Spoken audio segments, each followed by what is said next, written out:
Welcome to Penrose Learning, where we make understanding easy. You start by reducing weight on the cover to prevent sagging. First, skim and remove debris so water drains freely. This lowers stress points. Next, inspect anchors, straps, and springs for wear because a single failed anchor shifts load and causes a dip. Once done, partially deflate any air bladders or adjust flotation to about 0. 5 height so the cover sits taut but not overstretched. Make sure tension is even on all sides before adding equipment or proceeding to reinforcement. You now redistribute and reinforce to stop mid-span sag. Start by placing flotation tubes or sealed water bags under the lowest areas. They lift the cover and shift weight toward edges. Then tighten straps incrementally, one turn at a time, so you avoid overloading anchors. Alternating corners keeps tension balanced.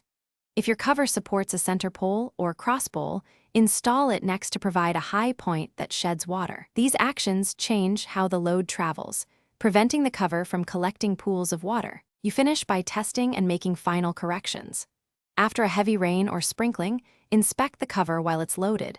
Note any pooling and uneven edge tension so you can address them immediately.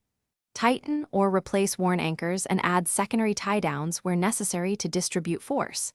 If sag returns repeatedly, increase flotation under low spots or install a permanent center support. This prevents recurring water pockets. If nothing works, swap the cover for a larger or stronger model designed for your pool's span.